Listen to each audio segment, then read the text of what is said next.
Okay, so to save this for posterity, and also so that I don't forget how I finally fixed this, I'm going to tell the sad but true saga of our Frigidaire gallery dishwasher.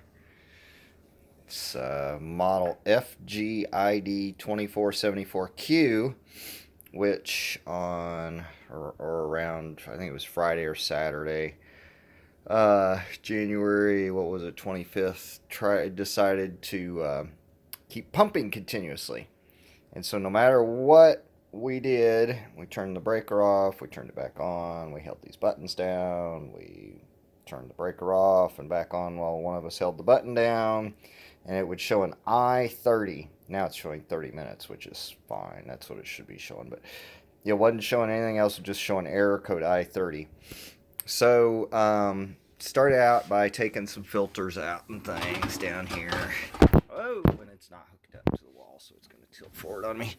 And so this little filter just comes right out here, and that just protects from stuff going down in there in the sides. And of course, this protects the bottom. And you can see there's a drain down there, and what I didn't realize is there's like three different drain openings down there in that thing, but more to come on that. And so we tried a few different things, didn't really find anything in here in any of the filters, or even reaching down in here and stuff, of course with the breaker turned off. So pulled it out of the wall, and this insulation on the sides is just kind of noise soundproofing. It lifts up pretty easy, and then you can see down inside here, and I could see the pump, which is the thing right there in front. You can see down underneath there, the pump was running and running and running, and I didn't really notice anything, but we looked some things up on YouTube and things, of course, and they said to try to clean the drain out. Well, as you can see, you can't really get to anything like a check valve from the inside, even though that's what a lot of the videos talked about. Come to find out, this little thing does have a flapper inside it. Once you take that loose and then take that off of there, there is a flapper. So, of course, I started by poking my finger through that and pushing it the wrong way. So then I had to pull it back out so that the little check flapper would work the right way. Because it keeps the water from draining back into the dishwasher from where it's hooked up at the garbage disposal. So there's the connection to the garbage disposal there, and it runs back into the wall, around and down, and all those sorts of things. And it's probably not routed as well as it could be. It'd be better if it was higher, but and not so much of it either. You can see there's quite a bit of drain hose back there, but that didn't turn out to be any of the problem. So I found that I30 was actually what they called an aqua fault. So it wasn't actually a drain fault, which is an I20. It was an I30, which is aqua, which of course means water. But so there's a there's a level switch right down here, and this little level switch here has a little styrofoam piece on it, which when it raises up, actually sounds like I can make it error out. So it's probably showing a I30 now. There wasn't any water under this side of it, and I didn't realize there's a little ridge. Let's see if you can see. There's that ridge right through there that runs down the middle that effectively blocks water from one side to the other. But there was water holding the float on the far side up, which I didn't realize.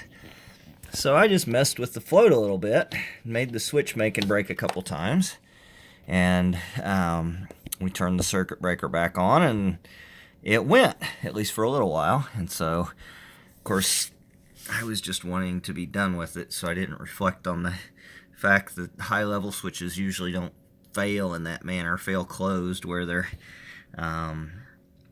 without a reason. And I didn't realize there was water on the other side of that thing, so I went up and got my project completion clothes back on after we stuffed the dishwasher back in the wall. So these are my project completion clothes.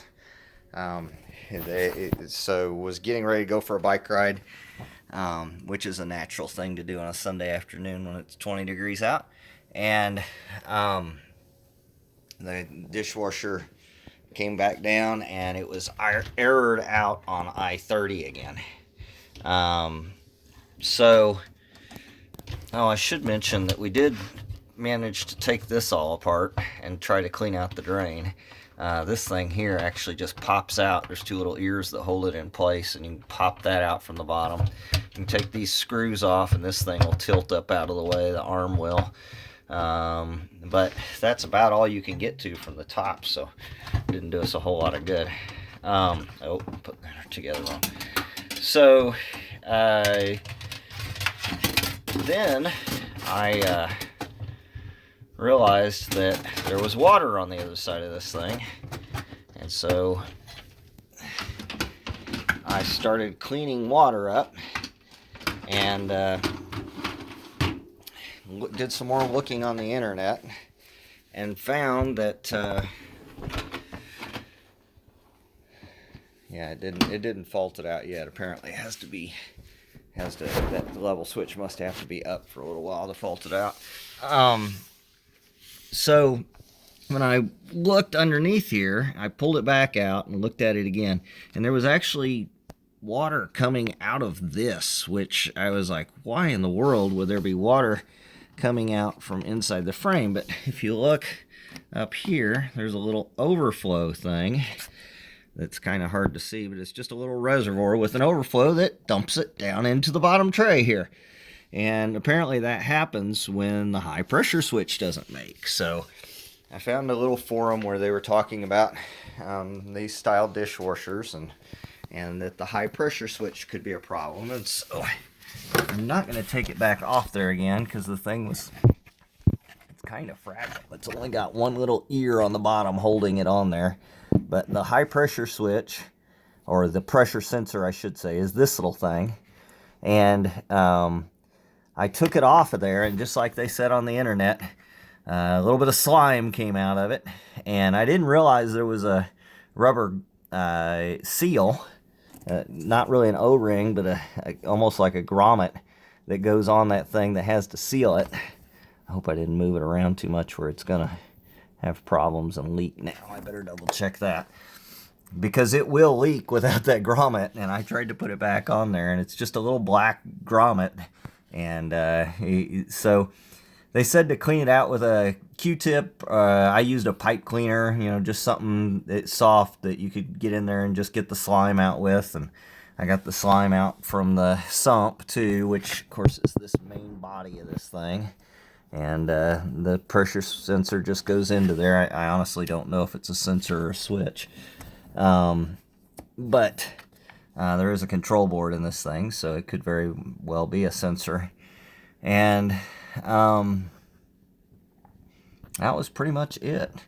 So from there, I just had to use my wife's shop vac and cleaned up all the water from underneath there so that there's no water left in here to raise this float, and everybody's happy. So I'm going to see if I can make it error out now. That's what it sounded like while it was given the i30 error, and I probably won't be able to make it error out unless it's actually in a cycle.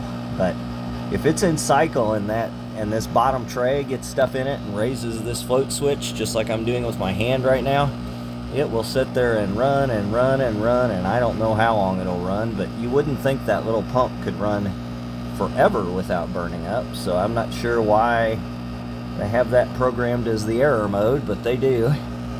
And so yeah, it's still not showing an i30 error, but if it's in cycle and that happens, then it will fault out.